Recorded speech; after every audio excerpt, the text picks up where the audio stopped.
The crucifixion, nightmare in the heart of ancient Rome. A condemned man is dragged forward, his arms raw from the weight of the wooden beam. He's been forced to carry. His body is bruised, weakened, but the real suffering hasn't even begun yet. The soldiers work with practiced efficiency. He is thrown onto the rough wood, his wrists stretched out, then the first nail, iron-piercing flesh, splintering bone, a scream quickly swallowed by the gasps of the onlookers. Another nail this time, through the feet. The wood is hoisted upright. The man dangles his own body weight, becoming his worst enemy. Crucifixion isn't designed for a quick death. It's slow, it's methodical, and it's excruciating. Despite the nails, victims don't die from blood loss. No, the true cause of death is something far worse: exhaustion. As minutes turn into hours, gravity pulls the body downward, stretching the chest, making each breath more difficult than the last. The diaphragm struggles. Ribs press against the lungs. The only way to breathe, to push up against the nails in the feet, forcing the body upward just enough to gasp for air. But every attempt comes at a cost. Searing pain. Torn flesh. Drained energy. Some lasted hours. Others days. Dehydration set in agony, stretched on, and when executioners wanted to end it quickly, they had a simple, brutal solution: breaking the victim's legs with no way to push up the struggle. For air ended, and so did their life. A punishment meant not just to kill but to break a person completely. A slow public display of suffering, a death by exhaustion. Lethal injection. The victim is restrained on a gurney. His wrists and ankles are strapped down, his chest rising and falling in measured breaths.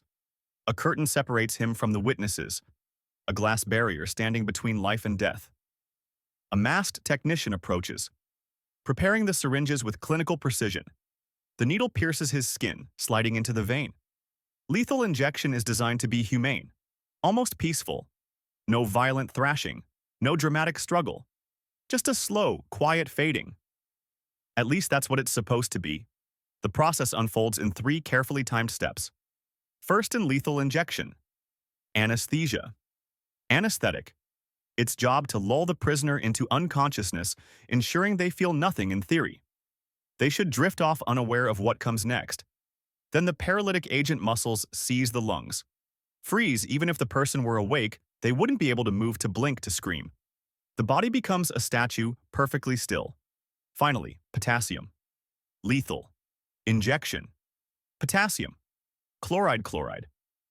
A lethal dose. It surges through the veins like fire burning as it reaches the heart. Then silence, if all goes according to plan. The prisoner dies peacefully. But when mistakes happen, the silence becomes a prison of its own. There have been cases, more than a few, where the anesthetic didn't take effect. The prisoner, fully conscious, feels everything but can't move. They suffocate aware, but voiceless, as the potassium chloride courses through their veins, searing like acid.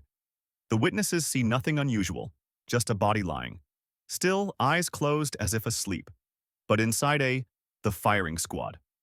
Perfect line rifles raise their fingers, resting on the triggers just a few feet ahead. A man, blindfolded and bound to a weathered wooden post, took one last deep breath.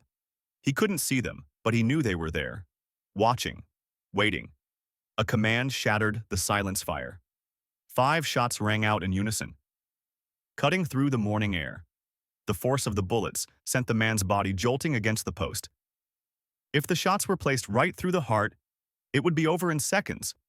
But if they weren't, the body wouldn't fall right away. The condemned would remain conscious, gasping, drowning in his own blood. Execution by a firing squad is often considered quick, but only if the shooters are precise to ease the weight of taking a life. One rifle is traditionally loaded with a blank. No one knows for sure who fired the fatal shot. It's not for the condemned, it's for the executioners. A thin layer of mercy, not for the dying, but for the ones who have to pull the trigger. Psychological mercy.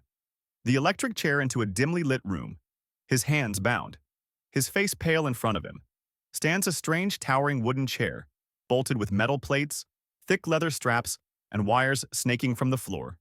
It's the first of its kind, a new invention designed to be more humane than hang. He's forced down onto the seat.